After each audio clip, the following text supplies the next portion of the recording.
can get started because it's 2 o'clock and we start on time. And thank you everyone for coming.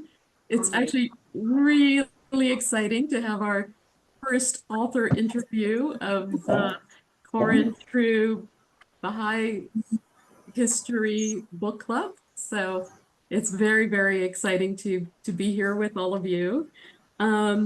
As I mentioned, we have about 150 members from many countries, so we're pleased that so many of you have joined today.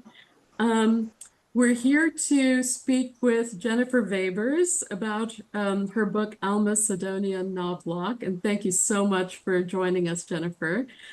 Before we get to the proper introductions, I've asked Sandy to kindly start us with a prayer from Abdu'l-Baha that you'll find on page 42 of your book. This is a prayer that he wrote for the Baha'is of Buffalo. O ye spiritual assembly, as ye were gathered together in the meeting of hospitality with the utmost longing for the knowledge of God, that meeting was mentioned in the divine kingdom, and you became favored with special bounty. Such gatherings are very praiseworthy and acceptable, for all beget joy and fragrance. The hearts become illumined, and the despondent souls become heavenly. Likewise, though I was remote in so far as the body is concerned, I was near to the friends in heart and spirit, and close to the believers in that assembly.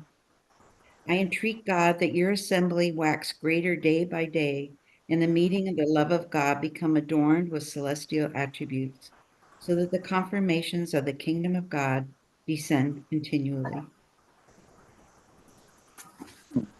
Thank you so much, Sandy. That's such a beautiful prayer.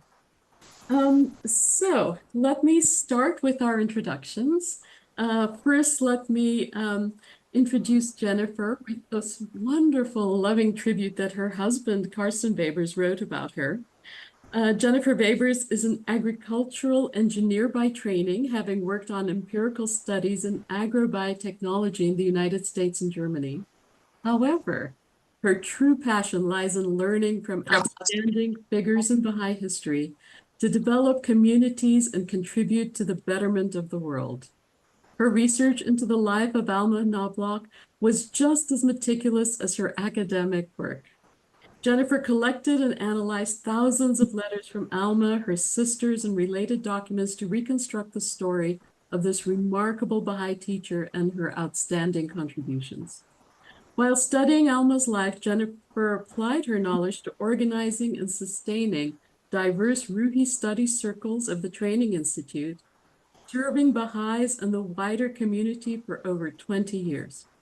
For the last 4 years, she has hosted a weekly event for those interested in learning from the examples of historical Baha'i teachers who established and developed communities worldwide. This event has become popular among Baha'i historians and others eager to learn from the faith's history. Jennifer is married with 3 children and lives in Cyprus with her husband as pioneers for the 9-year plan. Thank you, Jennifer, for joining us. Let me introduce Robert Stockman, who needs no introduction. Robert is the director of the Corinne True Center, and all of the work that we do at the book club is carried out under his loving support and daily guidance. I have known Rob and Jennifer for many years. I knew Rob when he was studying for his doctorate in theology from the Harvard Divinity School. And as you know, Rob has published 7 books on the Baha'i faith. So as we get started, our book club members have sent in their questions, and Rob and I have some of our own. We'll start with questions around your motivation for writing about Alma, your process as a writer. Then we'll talk mostly about Alma. Yeah, I'm just trying to print the thing you said. And about how Alma's life has influenced your own life now that you're a pioneer in Cyprus. So let me just see. I think some of us are having trouble. Yeah, ask everyone to mute their microphones. Yes. And you can mute them too. Yes, I will see how I can. Yeah. You. Give me 1 second.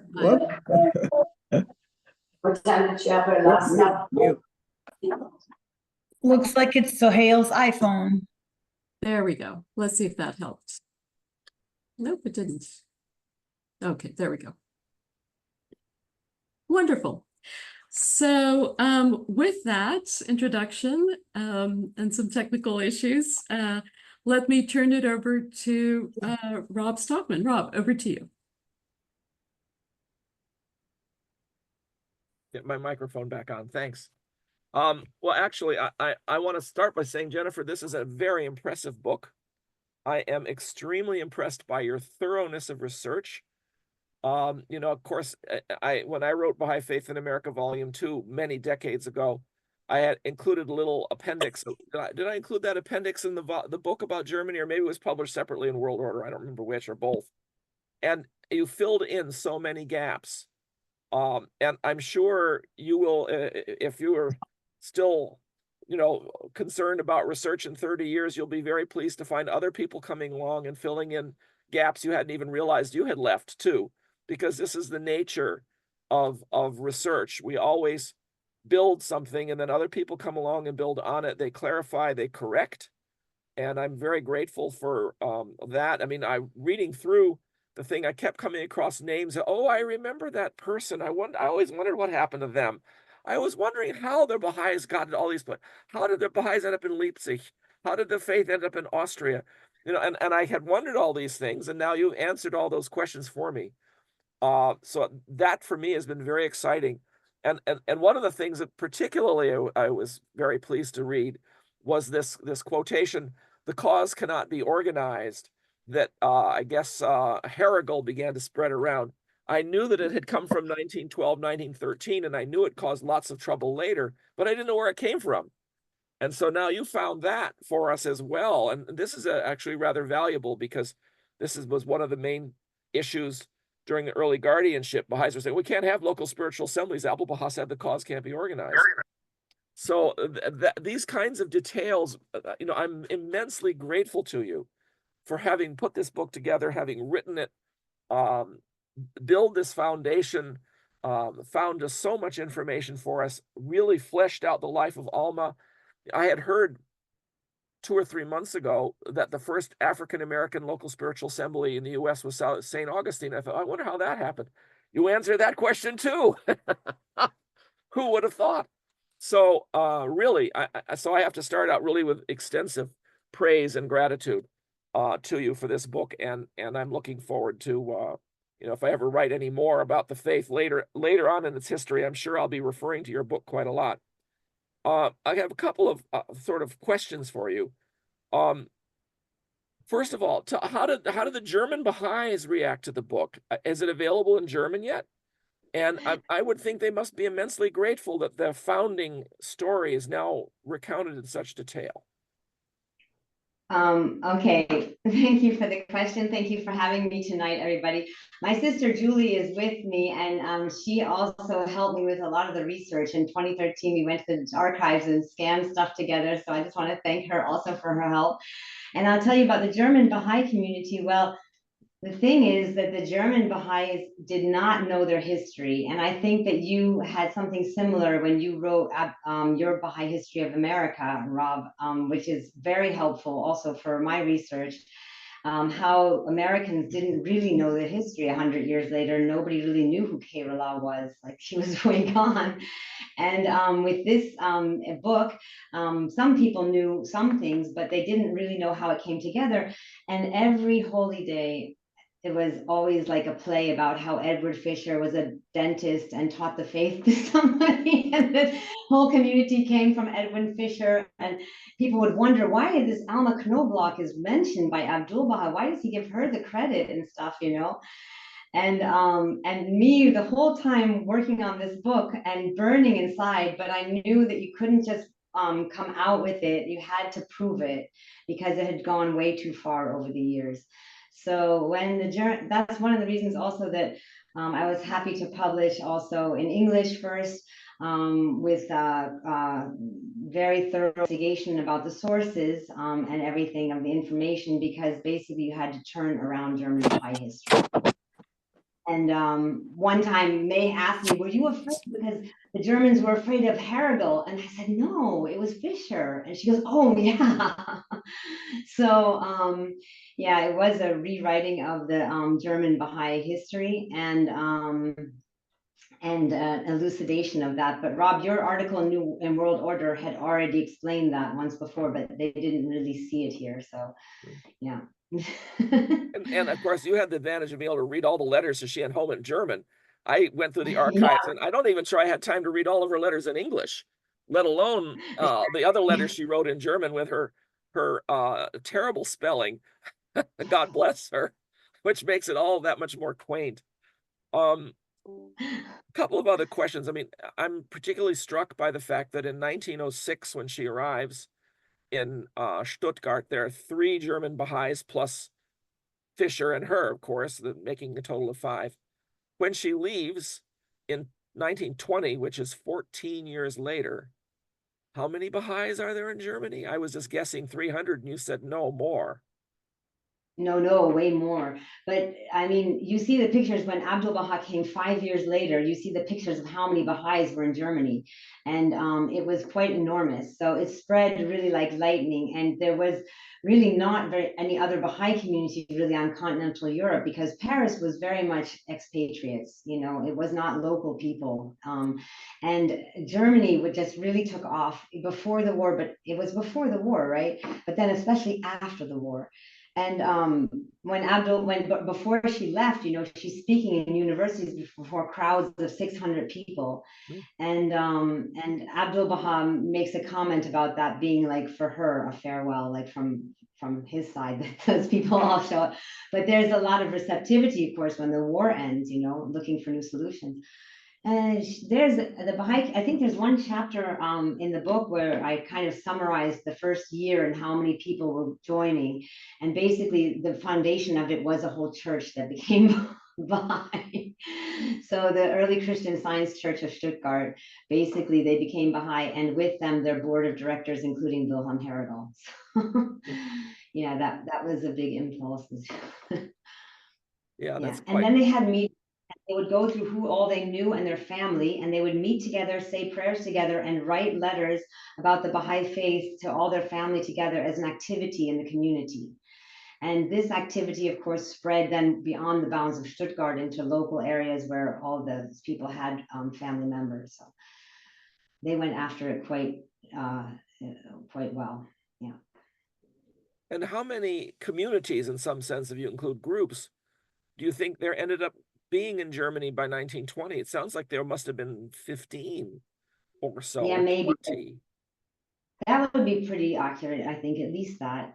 I would have to count them, but you had the big centers, you know, you had some people in Berlin, you had some people in Munich, you had some people in Frankfurt. Somebody came, but that didn't start a community yet, that happened later. But you had Stuttgart, and you had Bremen, some people, you had a few people everywhere, but they weren't all organized. Of course, Leipzig, Bautzen, and those areas as well. Chemnitz. Yeah, Chemnitz, and yeah. And I got one or two. A bunch of little areas around Stuttgart also, yeah. I have one or two other questions, Gisu, if we have the time. One of the challenges writing history is to try and figure out how to balance unity versus disunity. I've seen bad manuscripts written, which were the history of the disunity of communities. And I think you did a great job of trying to portray unity and challenge instead of unity and disunity. And it's very difficult to figure out how to describe the growth of a community when you have the challenges that, I mean, we have probably, you could say, a mentally ill dentist founding a community, you know, based on those comments. I had always wondered whether I wasn't being fair to Carl Fisher, you know. And admittedly, you know, they say that the history is written by the ones who win. And you might say that in this case, too, because we don't have any letters from Carl Fisher, so we don't really have his side completely. But we do have Abdul Baha's side, at least. Yeah. And that was new for me, and I really appreciate that. Before you answer that, Jennifer, Neil had a related question, and Jonathan Cook also had a related question. So, Neil, do you want to ask your question? There. Sure. First of all, I want to thank you for writing this book, because not only was it so uplifting, but it really, it was just such a way of handling not only the physical challenges, but the people that you come across. That was just just amazing to me. So that's what I wanted to really ask you about, is that now that this book is out and you've written about people who are both very, very helpful to the faith and others who were, well, everybody's helpful, but let's say they've posed a lot of obstacles to the faith or challenges, made things a little rough. I was wondering if there were friends and relatives of the people that you wrote about, for instance, Dr. Fisher or Herrigal, who read the book and got back to you and said something either in gratitude or maybe not so much in gratitude, and if it gave you any feedback that way. And wait, one more question for you, so you can take all of these related questions together. Jonathan, you had a question as well. Yeah, thank you. Yeah, I want to echo the appreciation for writing this book and giving us this account. Yeah, just related to this conversation, you describe how during her time in Germany, there was a lot of disunity in the community, and that often stemmed from different approaches to teaching as well. So I'm curious, just if you could describe how you think Alma approached these challenges and what lessons we can take from her efforts as we strive to build unity in our own communities. Okay. Gisa, how long do okay, so I had actually picked a little bit out of the book to share on this topic, actually, because I think that it was very interesting for me, the whole topic. You see, Abdu'l-Baha practiced on the United States, and then he saw what happened there from the things that Rob shared in his book about the Baha'is in the United States. And then Abdu'l-Baha had a chance to start from scratch with the German Baha'i community and try different approach. And he, and on page 208, I describe about when she first saw him when he came to Germany. So 5 years after she had gone to Germany, now he comes to see the community that has been raised up. And one person said they love that Abdu'l-Baha. She says, I'm so tired of I'm so exhausted from all the work. And Abdu'l-Baha says, if your bones had melted, it would not be enough for this cause, which I always keep in my mind when things get rough and rocky. If my bones melt, it's not enough. It says here, Abdu'l-Baha then spoke to her. So she came, that's here where she says here, are you happy? How is everything? And she said she had worked so hard, her hair turned gray. He said, if your bones had melted, it would also be well for such a cause. And Abdu'l-Baha spoke about the importance of love between the believers. And he said, it is very necessary that love and unity exist between the believers. In New York, there were 800 believers at one time. And when I arrived, there were only 80 on account of disunity, petty quarrels. When I left, they were in perfect unity and love, and there must be unity among the Baha'is. When the believers are not united, people will say, if there's no unity amongst you, how can you teach unity for the whole world? And I found that really interesting because he's preparing right when she arrives that actually this trip of mine is about building unity and not about me visiting you, which then led to the fact that Alma was not invited to most of the events that he was at, because he was looking for something to counteract the men of this Christian Science church who had now become quite active in the community. And he raised up out of nowhere Council Schwartz, because Schwartz was never in anything in Germany before Abdu'l-Baha arrived. Only his wife was. And then he drives with him everywhere and raised him up out of nowhere. And it says, on page 218, Abdu'l-Baha spent much of his time in Stuttgart visiting the Schwarzes, the Herrigals, and other believers, and Alma had not been invited to attend many of the private events that they hosted. And then he did call her to say goodbye, before he went to Hungary, but it was always kind of short. And then Rob had mentioned how to talk about these things and not make too much emphasis to the community. And also because this is very sensitive in Germany, this whole thing, it was not easy to write about. So on page 227, when I had to write this, I was thinking I wanted to tell this story. And then I looked for it in the book and I saw I wrote it so subliminal, so quietly. I wonder if the reader even got it, because on April 27th, so that Abdu'l-Baha is just about to leave Germany, and he and Elisa Schwartz and he was staying at the Schwartz house, and he was always in their car. Well, he wasn't spending the night there, he was spending in the hotel, but he was always in the Schwartz's car. They took him everywhere, and he was always with Council Schwartz. And now they took him back to their house, and he had a room in their house. And then they basically was supposed to be on that night, the 27th, a very big event, a unity event, where all the different strata and everybody in the Baha'i community should come together in Stuttgart to this unity event, and Abdul Baha would address the people. And it was arranged by the women in the Frauen Club. So these are unmarried women who are socially maybe not as prestigious, or definitely not, not prestigious at all. And it says Abdul Baha rested for a short time. In the meantime, friends of the Schwartz family came by invitation, but it was a great question whether the beloved master would be able to address them, because he had been requested to present a celebration of the unity in the women's club, and he promised to go.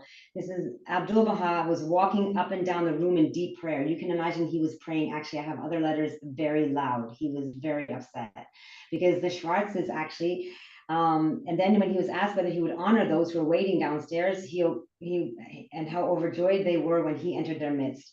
Among their friends were the many prominent men and women from the royal court of the King of Württemberg, the countess and the counts, the members of the king's cabinet, and all spoke English. There was no need for further translation. But Abdul Baha then departed for the unity meeting at the Frauen Club. You know, he was gracious, but they should have actually invited them also to the Frauen Club to show unity, right? Because it's the unity of the economic classes. But they arranged an alternative event to try to keep him. Maybe he'd rather be with the king's people, but he leaves and he goes then to the unity meeting at the Frauen Club, and there's 150 guests waiting there, and gives his last public address.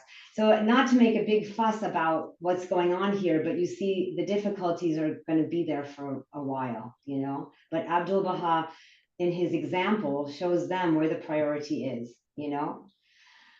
Yeah, and I didn't want to make too much of a fuss about all of those things, but if I could just read what he said at that address when he got there, because I think this is the lesson for the 9-year plan. And he says, consider how many meetings are held in the world. There are different parties that gather together in political civilization, and many industrial institutions and commercial associations, and many such movements are held. And none of these meetings are eternal, and for the last 2,000 years, but the supper that was held by His Holiness Jesus Christ, the results of that meeting are eternal. Strive that your meeting may be the meeting of the kingdom. Whenever you enter such a meeting, cleanse your hearts from every thought. Be purified from all natural and physical emotion. In the utmost spirituality and in the sanctuary of the greatest light and purity, be engaged in mentioning God. Study the holy books and hearken unto the teachings of Baha'u'llah, so that you may be free from all else save God, so that your spirit may fly and your thoughts be extended, spiritual susceptibilities develop, and you may be entirely free from the abstruse form of the natural emotions, and your susceptibility be enlarged, so that there may be room for the entrance of the breath of God. And you see, that's what he said when he left. That was his last speech in Germany. Yeah. And then, of course, the effect it left on Alma. She reflected on his visit, and he had spent most of his time with a wealthier group of Baha'is from the Herigals meetings, and had been a test for Alma, who had been excluded from many of their events. And typically for Alma, she made the best of her difficult situation and learned a great lesson from this. She realized that her only mission was simply to train souls for the kingdom, being ever alert to give the message and to accept what the people do is for them to account for. Alma was happy to hear that her letters had given him some pleasure, and she said, what more could any mortal wish for? But there was one command, you know, that he told her that she had not yet fulfilled to her satisfaction. He told her, pray at night and weep.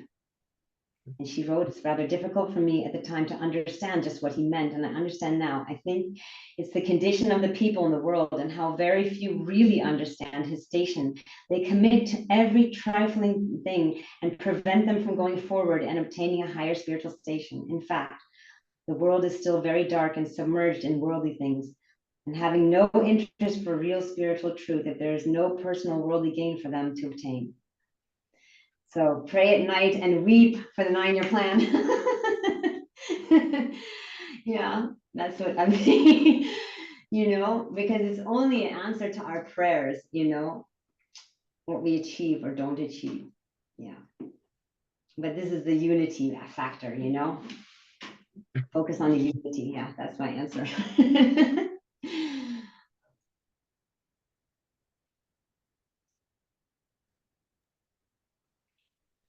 Rob had mentioned other things in the book I that was you just going allude to to. say, Rob, you had other questions? I had one other, and actually I'll make a comment about what some of the stuff you just said. You know, one of the things I realized when I wrote Abdu'l-Baha in America was that Abdu'l-Baha accompanied people by having them accompany him. And I can name a bunch of people right now, all who went to Germany. George Latimer, he invited Latimer to Dublin, New Hampshire for a week. Okay, the Obers, he had the Obers hanging out with him in New York City, and he encouraged them to get married. You know, and they visited Germany too. I mean, a lot of these people who were the traveling teachers that came through were people Abdu'l-Baha accompanied, and so this is what he's doing with Council Schwartz. Is accompanying him, you see, and with Harrigal, he's accompanying him too because he knows Harrigal's a potential problem. He already knew that from tablets and other letters he'd been receiving, and he did the same thing with Howard McNutt, who later on was actually kicked out of the community by Abdu'l-Baha and then allowed to come back in. He spent days and days with Howard McNutt trying to help him, and I'm sure that's part of what he did with Harrigal. He didn't need to do that with Alma, so he spent a lot less time with Alma. And I'm sure she was disappointed, but you know, the comment I want to make though is I was very much appreciative of the fact that as a result of our 20 years of building the core activities, your book reflected the concepts of the core activities, I think, very well. And this is one of the aspects of history that changes as we develop our new understandings of what the faith is or how it grows. We look back at history and we see it in a different way. So I thought maybe you could comment about that.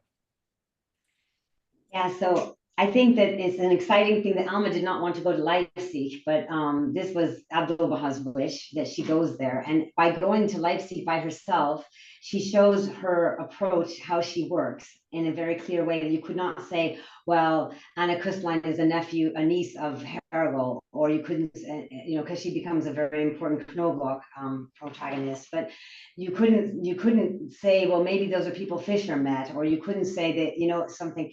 You had to say that there was nothing in Leipzig and she came. And I found it very interesting how she starts with her meaningful discussions. The first thing she does is she picks out people who she finds sympathetic or compassionate. And then she just starts to weave these people together into a group, like a clique, without anything about the faith. You know, she invited these people to go to this monument, to the celebration and so on. That met people at different places and starts to just bring them together and weave them together like a clique.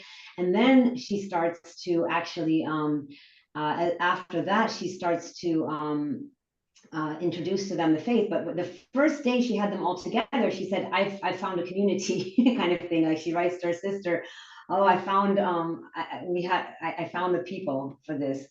And she hasn't told them anything about Baha'u'llah to see if they're receptive yet or not. So I found that really interesting, about how she connected hearts and how she shared the faith with people and how she built Munich. You know, also it's another one of those where she was there because she had no money, and the Baha'is in Munich were people who learned about the faith also through her and her friends, and they invited her to come, and then they had moved there, and then they invited her to come and they supported her. But while they supported her, she built the community Munich. So it was always by just open heart, opening people and bringing them in. And she writes in the book, I have the quote, she says, Abdu'l-Baha told me build a nucleus, which we all are like, is that really in a letter from Alma Knobloch? And it took us 100 years to build a nucleus, you know? But he said that, and to start with a small group of people and unite the hearts. And when the hearts of the people are united and then turn towards the covenant, the power of just this small group is enormous, you know? So let's say she went to Leipzig in 1913, and when she left in 1920, Leipzig is a pretty big community. And out of Leipzig comes the Grossman, Mr. Grossman, and Hand of the Cause Grossman, and also Adam Benke, the first European martyr. So this is really amazing how this all happened. Yeah. So Jenny, I remember how hard you tried to make that be part of the book. we had many discussions about that, and it's really exciting to me to see that that really came through for others, because the book had to be relevant to what's happening in the faith today, and to learn from how Alma did things. What can we learn to move the 9-year plan forward?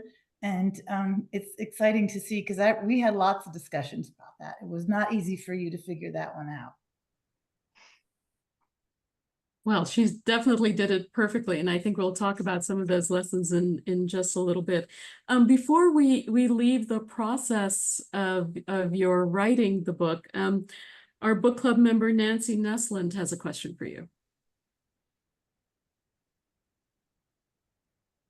Actually, when I look back at it, I realize it's 3 questions, but they're kind of all interrelated. So I'm going to give them to you all at the same time, and you can do with them what you wish. I was curious about how many different archives were helpful to you in the research, and whether you knew about all of them before you started, and how did you discover the ones that were new to you? Well, in the beginning, what happened was I was visiting Washington, D.C., where I actually had lived in the community and with my husband and my children. And we were there for like a 19-day feast, something, and someone said, "Oh, you moved to Germany? No, we have a whole bunch of letters upstairs in the archives here that are in German." I lived in Washington for so long, and never anyone mentioned that. So I went up to the archives. The letters were on thin paper, very thin, air paper, but they were 100 years old or older. And they were the letters of Alma Knobloch to her sisters. And there were other letters also that were in German. And I discovered this archive there that the German Baha'is didn't know, because the German Baha'is lost all of their history in the Second World War. The Nazis confiscated it, and except for the library of Hartmann Grossman that he donated to the University of Heidelberg, and that's how it was protected from the Nazis. Everything that was just books, but all the letters and everything were confiscated, destroyed. So I was like, wow, like there are some things in the German archives, but there's very little, it was hard. There's not much that survived. So I was like, wow, this is incredible. This is the history of the German Baha'i community. I was reading this and I was thinking, gee. And then I realized that, the whole thing is in the beginning of the book that I wrote about, where I was jogging and how I was praying for God to give my life meaning, and then how I met my husband, who was a German, and then now we have 3 kids, and we stumble across the archives of this woman who died really close to where I was jogging when that whole prayer and meditation part of I used to take groups of youth in Washington. We go up to the Great Falls National Park and have prayers. And she died in Cabin John right around the corner from that, So I feel like somehow I was kind of guided. Then in 97, I think, actually before this even, I was visiting Julie and my father in Chicago. My father said, "Yeah, I have hair of Abdul Baha in the safe." I was like, "What?" I didn't believe him. He took me, and in it said, from Carl Hannon to my grandfather. So Carl Hannon and my grandfather, Carl Hannon is a nephew of Alma, who's also, he didn't cover it so much in the book because it wasn't time, space, but he also was visiting his aunt there for a year. And he and my grandfather were friends, and he had given my grandfather this hair from the master that for sure came through Alma, because that's what that family did, and that's how they got that. So I was like, wow, that's weird. And now I'm in Germany, and now I'm married to this German guy. And now I find, and then that was 97. And then in 2004, I find this archive, and I'm thinking, wow, we've got to get that archive to Germany. We've got to do it. And then I found out, no, that's only half of it. The other half is in Wilmette. Wow. Okay. So now we've got to get to Wilmette. And then in Germany, we went through what the archives did have, and Anna Kusslein has a guest book, or even Louis Gregory wrote in it and stuff. Really, all the people came in the book to Germany, they all wrote in there. And just piece by piece, you find, okay, so the German archives, so the Washington, D.C. archives, which is very, very, very valuable. And then the archives in Wilmette, which is also very valuable and well maintained, And then you just start finding out wherever anything happened, you have to find out if there's an archive. And then there was an archive in Stuttgart, and then went to Stuttgart, and then there was in Esslingen, an archive in the Häuslen in Esslingen, where they had and that had a lot of interesting things in it that were just like left over from when they used to use that Häusling. it's like a little house that was built. I think I mentioned it in the book right in the very beginning. They wanted to build the center. And this little house, I think you've seen maybe the videos of Rahia Khanum going to summer school there in 1937 when she was doing her service was in Germany before she married the Guardian. And all of these things just come together, like you get on one thing or the other. And one of the reasons why it took me so long to write the book, which was more than 10 years, was because I just kept finding more stuff. And then as I was finding and finding more things, I just kind of felt like this is never going to end. But then somebody said what Rob said in the beginning, you start and people add to it and they build on it. But at some point you have to release what you've got so that it inspires more people. And that was how that went. Then there was one question still left. And a lot of the research I did also used ancestry.com to find out the background of the history of some of the people and newspapers. And then a lot of newspapers that time, they printed a lot of information about like who goes on a boat and whatever. And then there was also, and that was really helpful actually, to be honest. And if anyone's thinking of doing research and needs newspapers, Stephen Collins, who writes a lot for Wikipedia for the Baha'is, and I can give you his information, he really goes through the newspapers. He and Jan Yashun, they really know how to find stuff. And then there was this time I wanted to publish the first round of the book, and then George Ronald wasn't sure because they weren't sure how much longer George Ronald was going to function as it was and so on. There was a moment of contemplation, and I thought I'm going to go through that book one last time, and anybody I don't know I'm going to find. And that was the key moment to find Amelia Shadd Williamson, and that was in 2020, and that was the last thing I really changed. And that was, for me, that was a really, really big moment, because I had it in the book that there was this person, but the thing is, I didn't know why, why did Amelia Shadd Williamson get that, Abdu'l-Baha wrote her, when he wrote to Pocahontas Pope, he wrote to Pocahontas Pope, like, you might become if you follow this and this, you'll become this great, Baha'i. Or I don't have that in here also, what he wrote to Pocahontas Pope, but it's not very it's not like this tablet. And this tablet said, "O thou who art attached to the kingdom, thy letter contained meanings full of sweetness. I therefore took it in my hand with the utmost love and became informed of thy desire." She wrote him a letter from upper state New York saying she wants to be a Baha'i. "O thou maidservant of God, glad tidings be unto thee. Thou, as thou art faithful and art going to remain firm, the favors of the bounty of Abha will encircle thee, and thou wilt become a cause of the illumination of the human world and be assisted by heavenly confirmation." Who is this person? And that was an archive in northern Canada, in Canada, in the the area where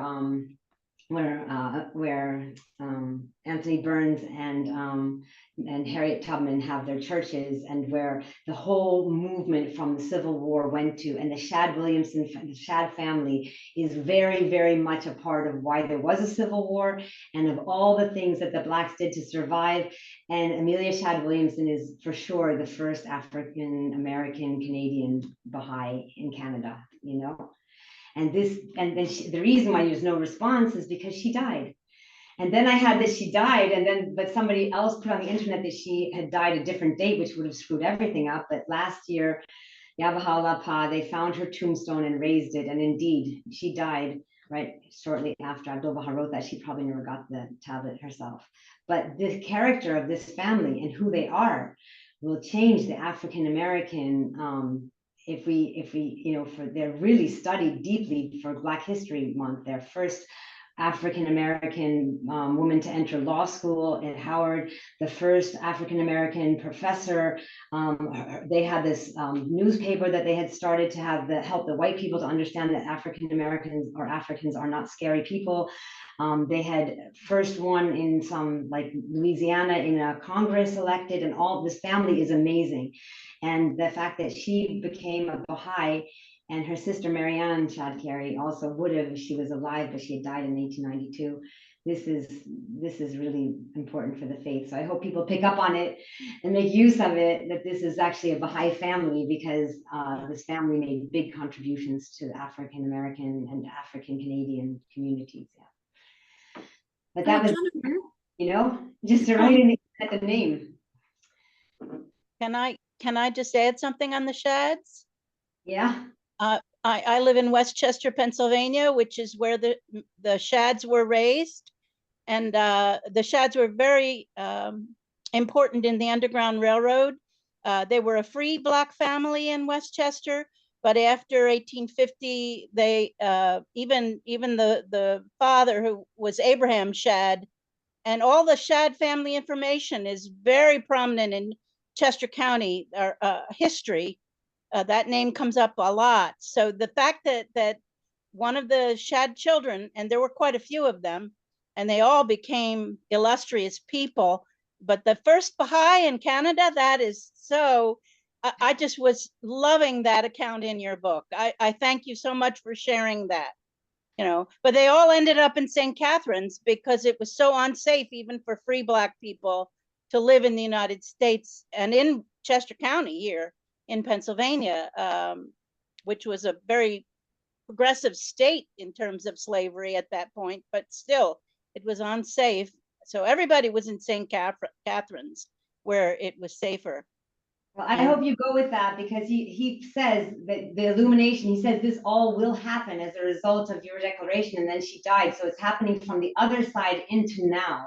That's how I view that one. Yeah. So this is a very powerful source of unity for the white and black populations, that this family had that insight. So please, please, I just came back from Georgia. Use it, bring the people together, you know?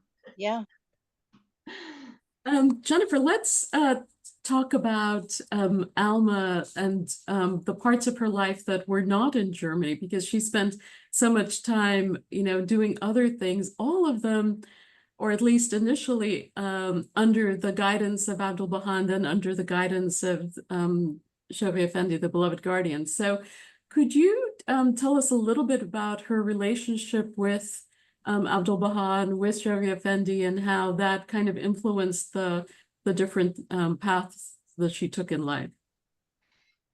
So I think it's really interesting that in the beginning of the book, when she goes on her first pilgrimage, Shoghi Effendi's a little child and comes into the room and wants to speak Springlish, you know, and she's wondering, who is this kid, you know, but she sees that Abdul Baha sends him there all the time. And then in 1920, the shocking death of Abdul Baha, who, like, nobody, I don't know how they couldn't see that he was getting older, but they just couldn't handle that he had passed. And then what happened was Shoghi Effendi takes over, and there's a first letter of Alma to Shoghi. She's trying to explain to him what to do. And she writes, "Now Shoghi, comma." And I was like, when I read that, I was like, oh, like, she doesn't know who she's talking to. And poor guardian, you know, he's in his 20s and he has this weight on his shoulder. So I think in the very beginning, I think for the American believers and for them, for sure, there was a big adjustment. And then the idea of whether she's going to go back to Germany or not. This is very much a thing that was going on through the 1920s in her head. And I document that very carefully. And really, that was hard to find all the research in and back and forth in Germany and in the US, the money, the whole thing, whether it would work or not work, and so on. And in the end of the day, she did not go back. And the reason why is really because the German Baha'is. So is not the money. So the interesting thing was for me in that whole thing, that she says to the guardian, and the guardian goes to the institutions to try to see what can it handle and so on. So this is a way that we do things, because the answer to a question is not just one person's side or one group's side. It has to make meaningful contribution that would be something that would bring about unity and really help the people. Grossman really wanted Knobloch back, but there were others who didn't. And the thing is, she never had permission from Abdul Baha to leave Germany. She only had permission to go home to visit her family and come back. So she didn't, but Abdul Baha had Edith Horn come, and then would be book 2. But anyway, about Alma Knobloch's, you know, dealing with Shoghi Effendi, it developed into a very intimate relationship where the wisdom and the guidance, she becomes completely floored by it. And by the late 1920s, she's serving in the southern states and going around and really humbly, as an old woman, you know, an old white woman serving the Guardian's plan, seeing this map that he had made for the 7-year plan also, which included the southern states where there were very few Baha'is. I think Florida had a community of people, but there was nothing, you know, it was all getting all very difficult because they couldn't, whites and blacks meet together and so on. And Louis Gregory, who was taught the faith from her sister Pauline, helping with her and so on, the whole dynamics of this southern state expedition that she then undergoes. And there were a lot of letters from Shoghi Effendi I had in the book, but they were not published. And then it was very difficult at the time to get permission for all the new things that I was putting in the book. And the editing, we just made the decision that those we would not include. So they were actually cut right before release of the book.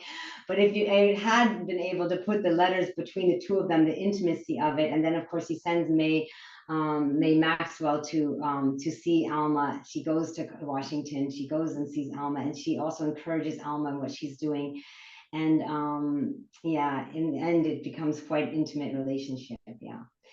But it is an interesting thing because it also shows, you know, the development of how we accept when something changes, like, you know, now we're going to do Ruhi and, you know, whatever, you know, and every generation has their challenge of some big change, and how you just have to trust and accept the guidance of the House of Justice, the guidance of, you know, of the, that we are blessed with, you know, that we, yeah.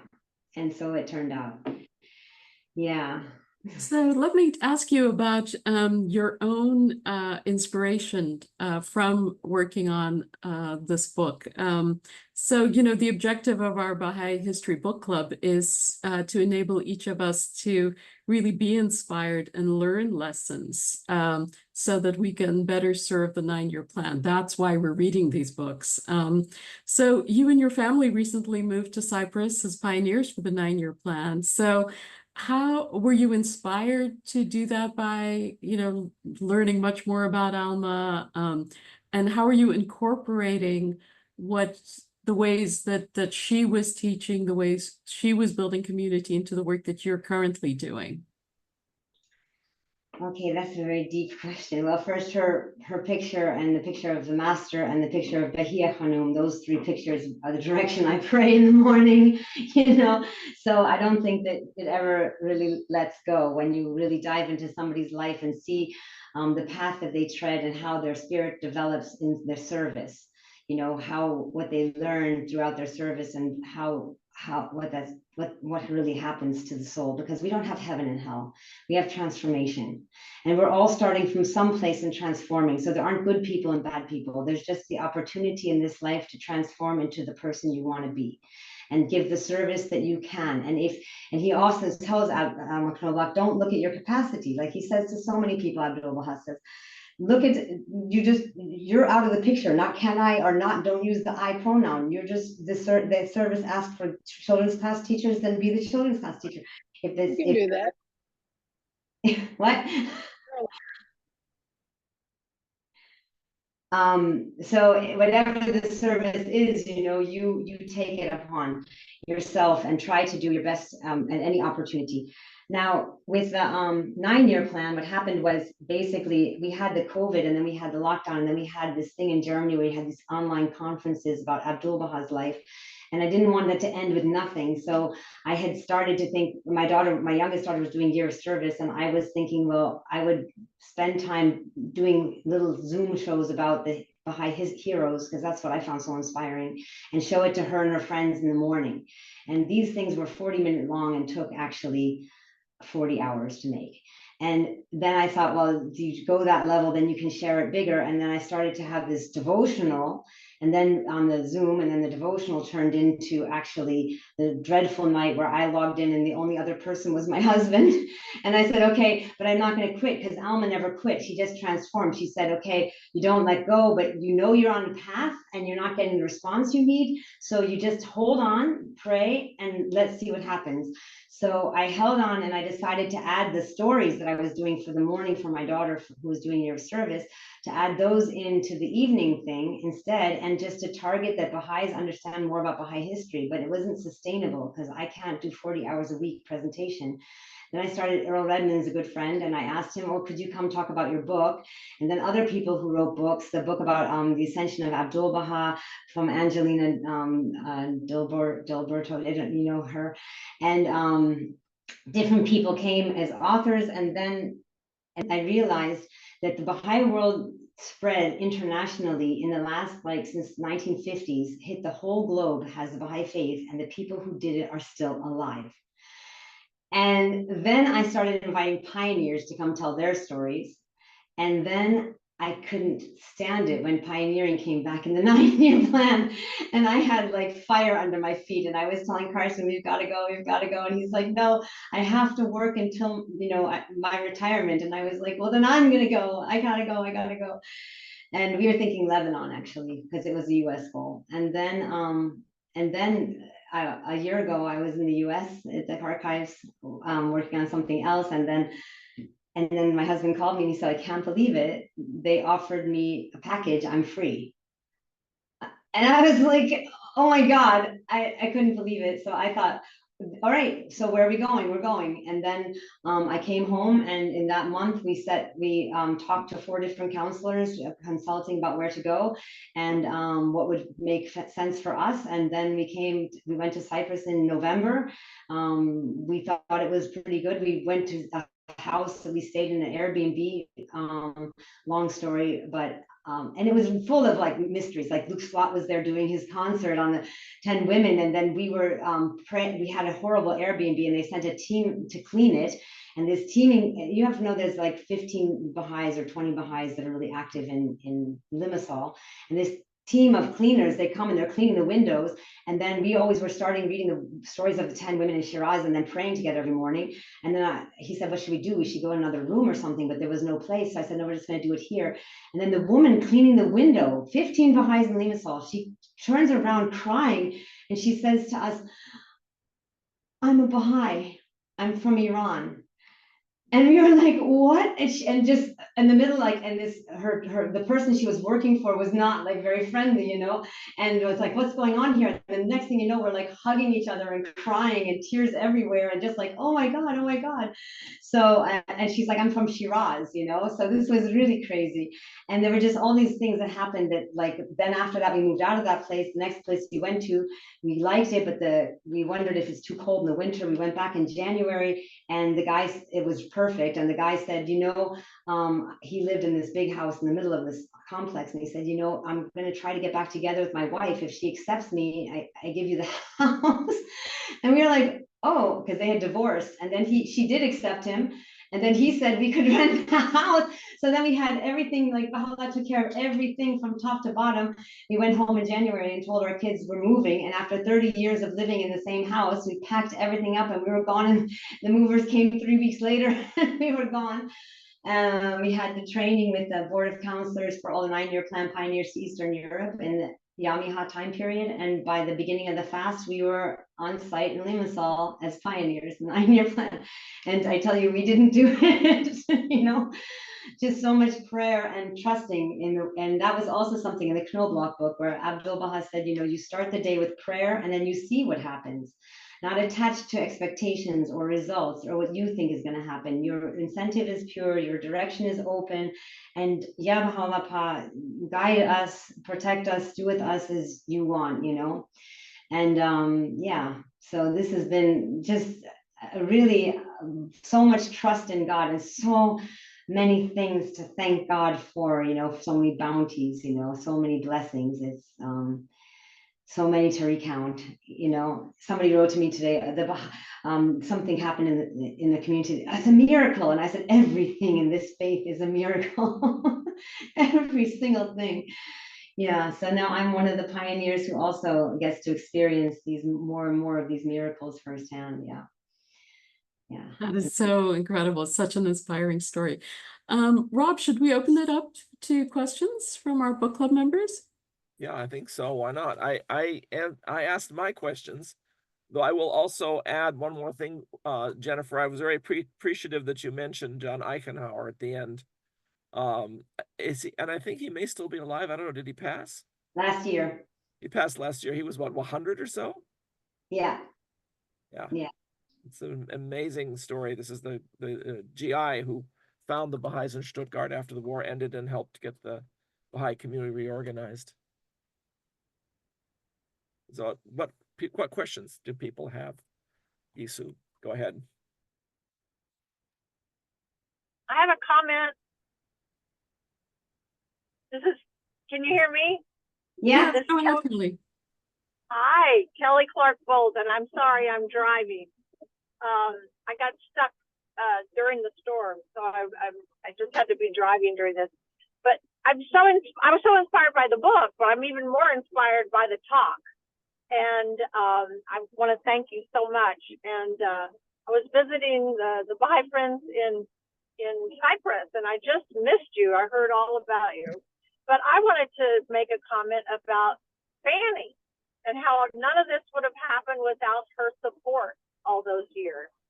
And if you could say anything about her and her sacrifice.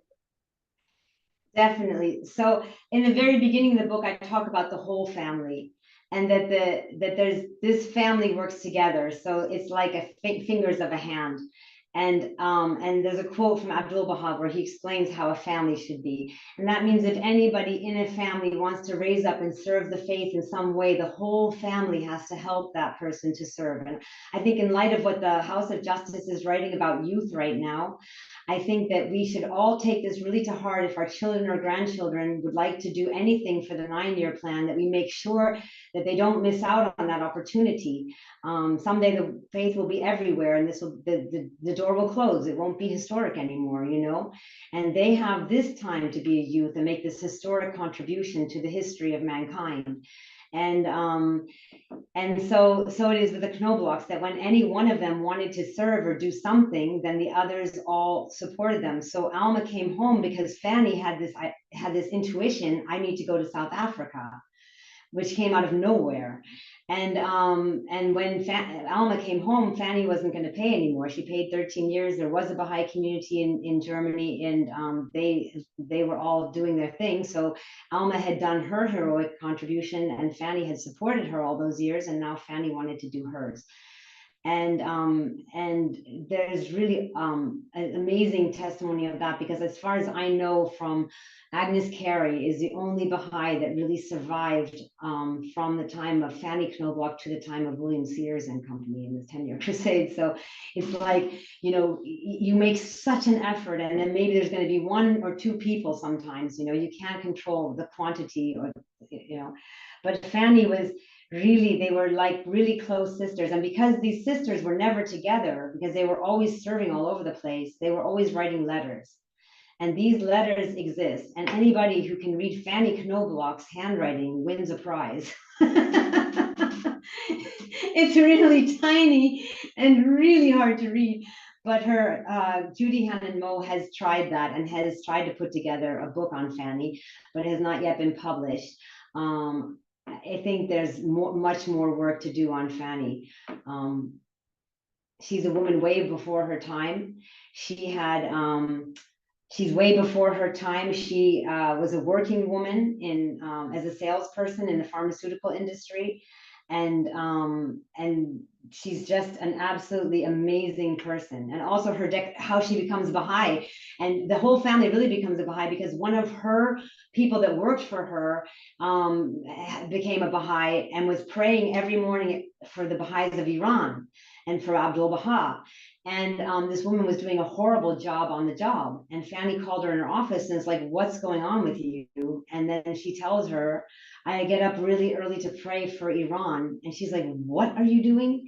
So Fanny's like the practical one. And then through this, they go to this woman's house to hear more about the faith in Washington. And then Pauline is on fire, and Fanny and Joseph are like, what? The woman's nuts. Like, what are you, you know?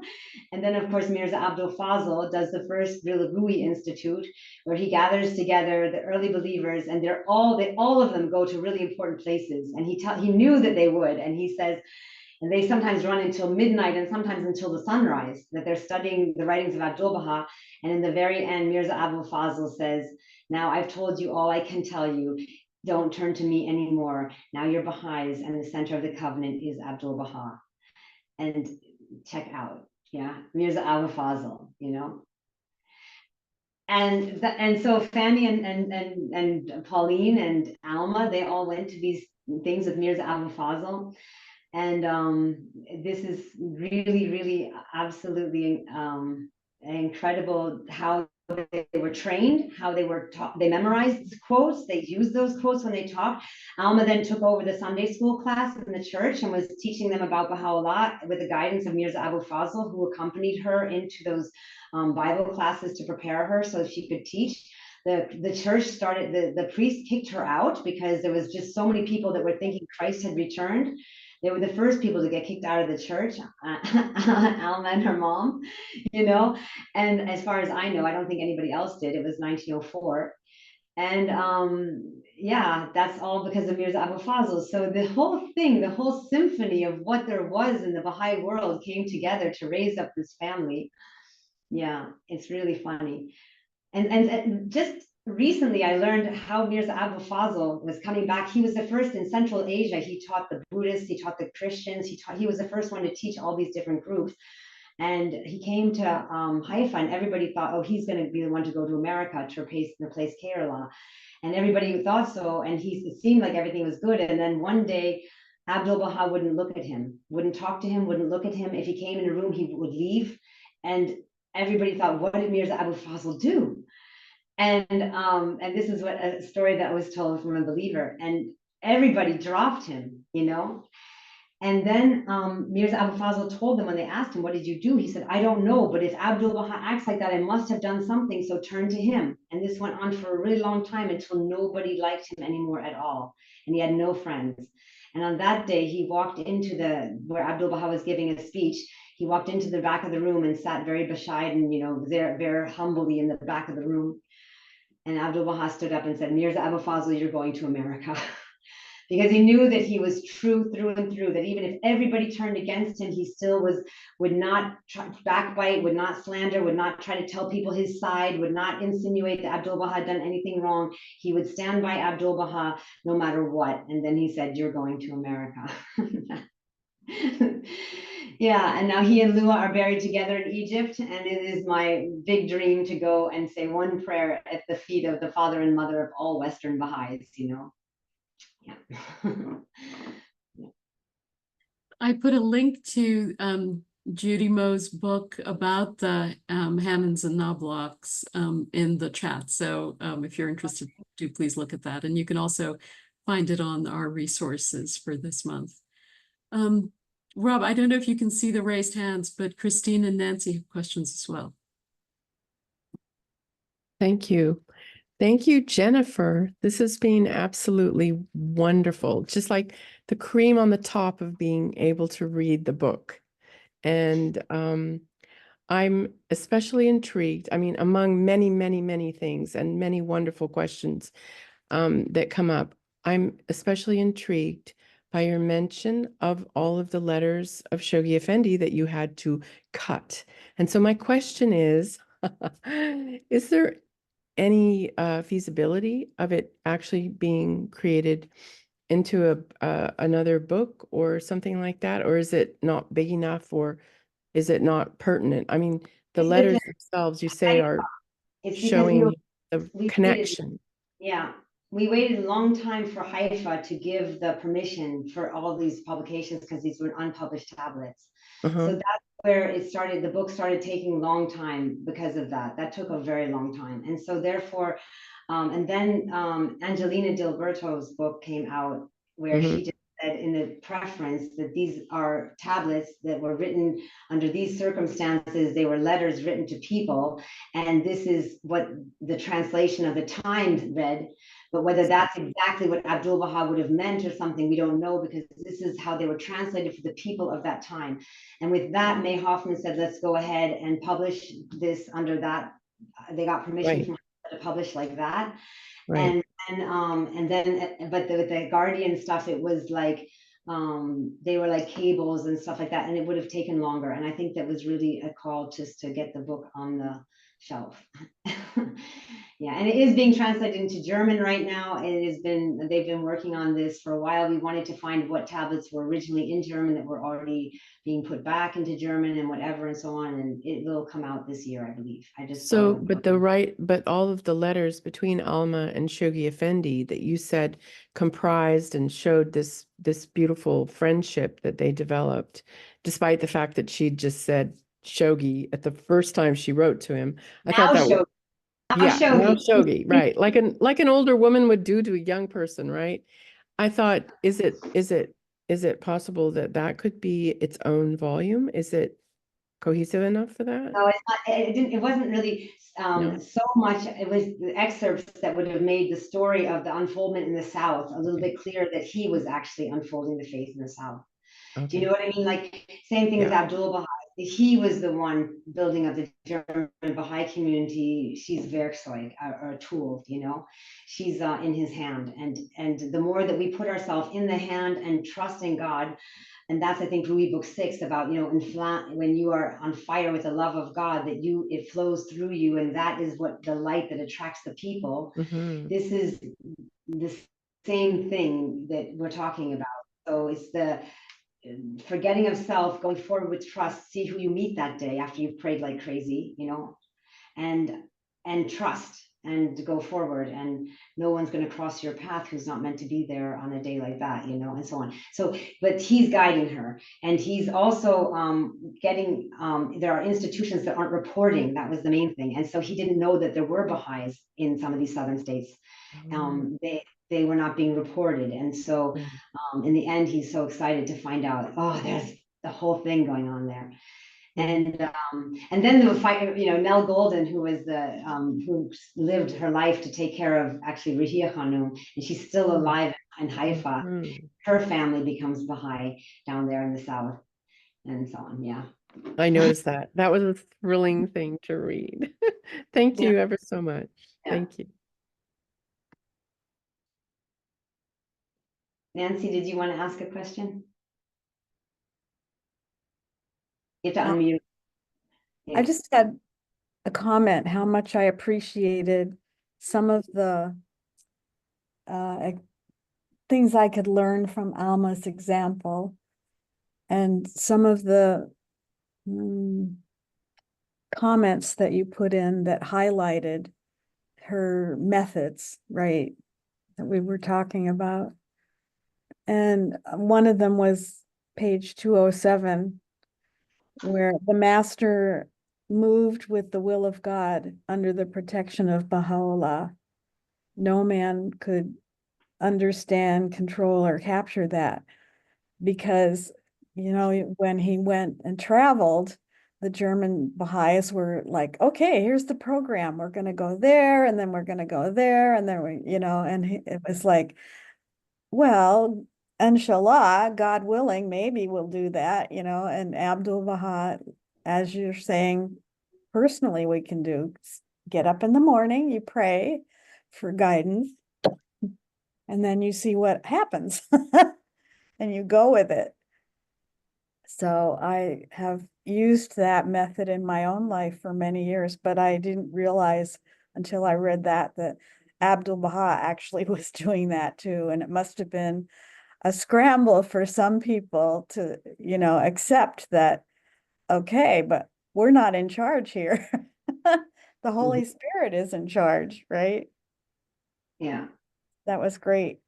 And then one of the other places that I underlined was and emphasized for myself is you would be greatly tested, and that was a sign of God's favor.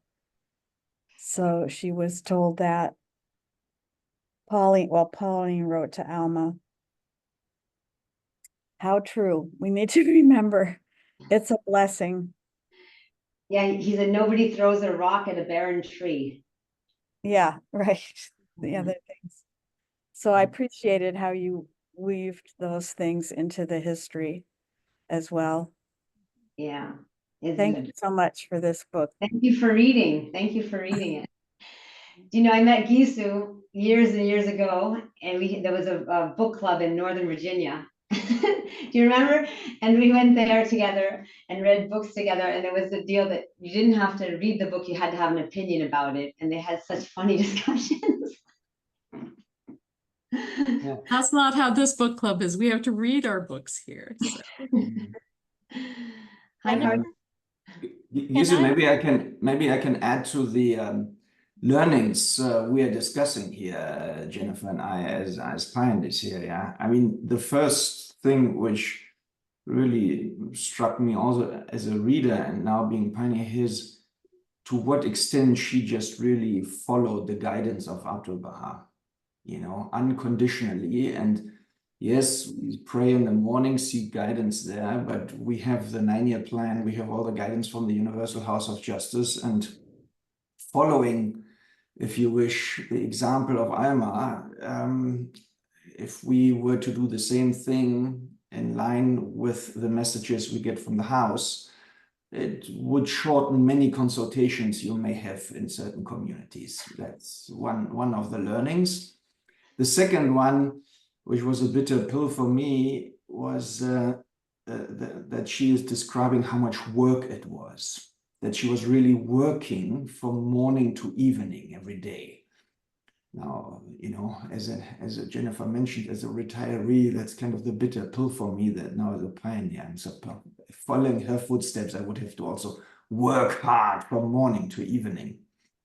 Another one which I found interesting is the way she selected her target group, you know, what she considered receptive people, the women's club, Frauenclub, as Jennifer is referring.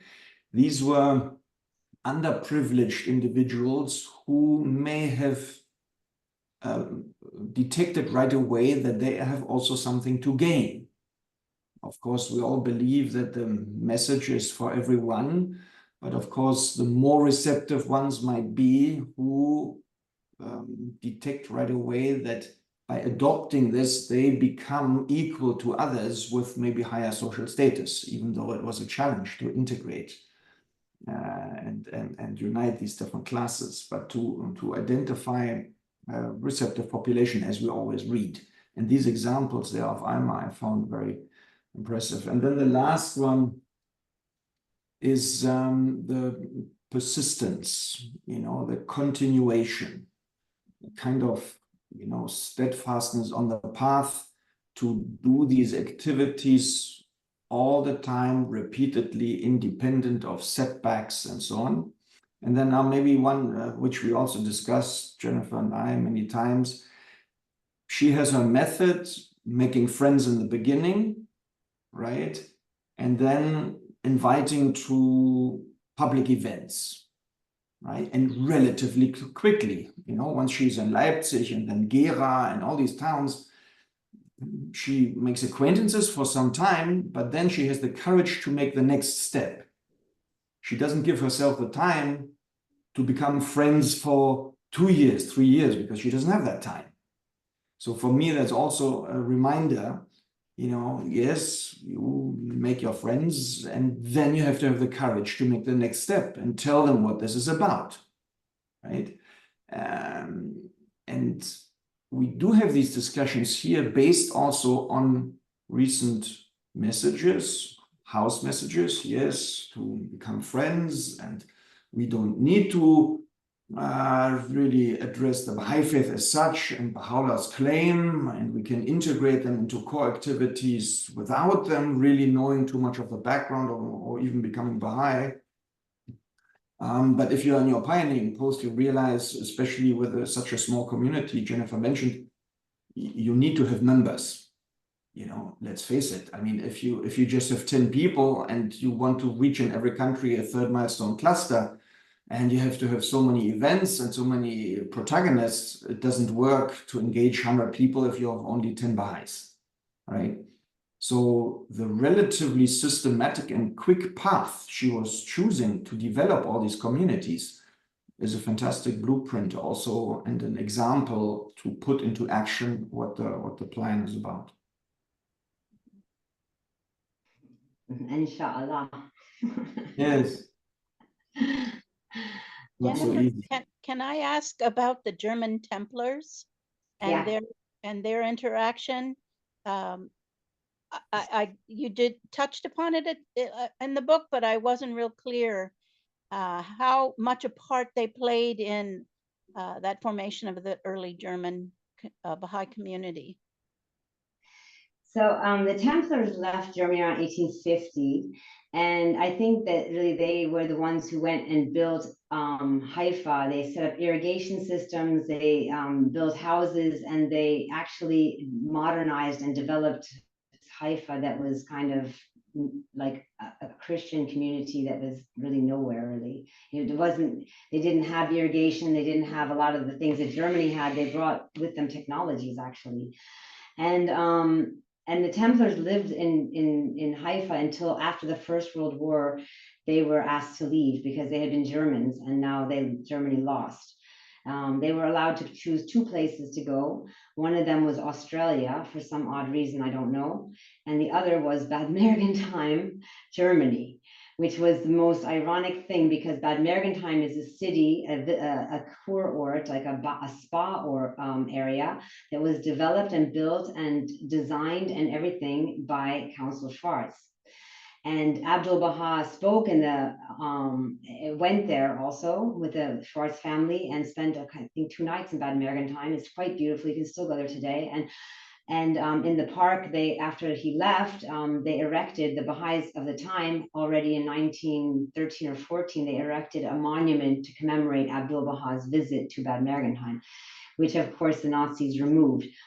But before the Nazis, the Templars came, and they came to Bad Mergentheim. That was where they were allowed to go, and they didn't have anything. They came there like as refugees from Haifa now, and and this is during the time of Alma Knobloch, and it was quite amusing for the Baha'is, because there were Baha'is there also because of the Schwarzes, that these people were going to the stores and they were shocked because they said, we're from Haifa, and what's he doing here? Because they see Abdul Baha, this monument with Abdul Baha on it in the garden of where they're refugees to, and they're thinking, how is that even like there?